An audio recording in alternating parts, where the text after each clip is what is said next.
It is Monday again, and that means I've spent another week in the books. Reminder that all content warnings are with the longer write-up on my website. My first book this week was A Scar in the Bone by Sophie Jordan. This will be coming out on October 14th. A big thank you to NetGalley and the publisher for an advanced reader copy. This is the sequel to A Fire in the Sky, and this review is going to contain some first book spoilers. If you don't want any of those, feel free to fast forward. It has now been a year since Tamsin and her husband Belle discovered that they're actually dragons. On their first flight out together, they actually ran into a whole pride of dragons that even includes Belle's twin brother he didn't know he had. But shortly after that point, Belle and his brother were ambushed by a rival pride, and Belle didn't make it back. Now, a year later, Tamsin is just beginning to claw her way out of the depths of her grief, and she wants to become more valuable to this pride that has taken her in and trained her for the last year. Because even though they all have the same ability to shapeshift as she does,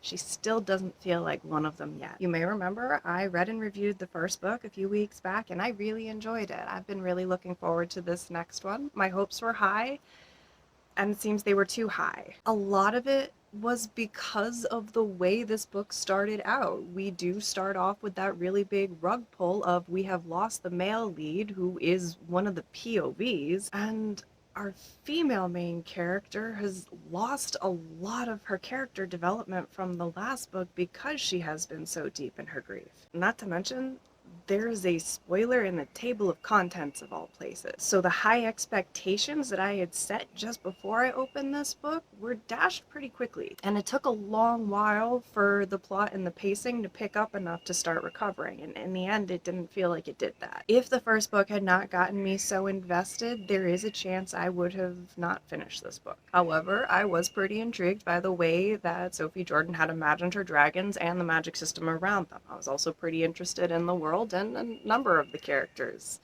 including the male lead, unfortunately. So I kept pushing through, and I did see more of that magic system that I really liked, and I did see more of the world development that I really enjoyed. However, I experienced another little letdown with the dragons as well, because as cool as they are, they spend the majority of their time in human form, even the ones that despise humanity. Overall, I felt like this one had a lot of potential but needed another round of developmental edits. There were things like some paragraphs were contradicting themselves, or the villain has made a really big change from the last book to this book, and we didn't get quite enough of what happened in between to make that fully believable until we were getting pretty close to the end. I think another edit could absolutely have saved this one, but the pacing and some of the twists where they fell didn't land right. This series is set in the same world as Sophie Jordan's Firelight series. I may pivot over to that and continue there, because for all the ideas that I like,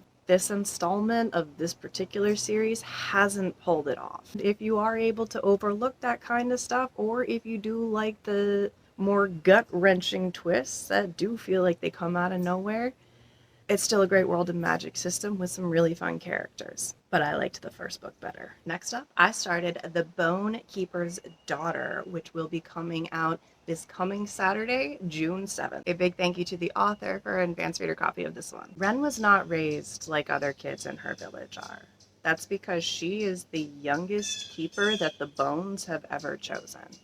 Bones are omnipresent where she comes from. They are used to build the very walls, and they are constantly whispering to a single chosen one every generation.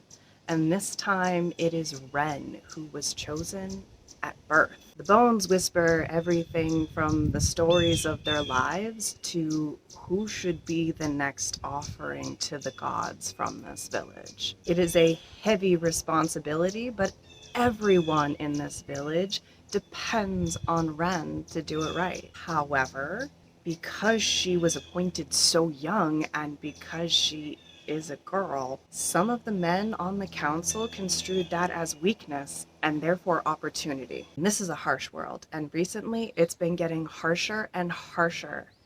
People see the pattern, but they don't know what's causing it. Ren is tasked with finding an answer and a solution. Ren starts investigating, and the more she digs, the more she finds, the more complicated and uglier the story gets. I am about 250 pages into this one, which is only a third of the way through. It is a big book, but I am absolutely devouring it. I just started this one yesterday, and I was sinking hours into it at a time. It is a dark and gritty dystopia with a downright macabre magic system, and yet at the same time is weaving absolutely lovely stories about the power of community and shared history and tradition, and also talks a lot about how we deal with death and grief both culturally and individually. There has not been a dull moment yet. I am just eating this one up.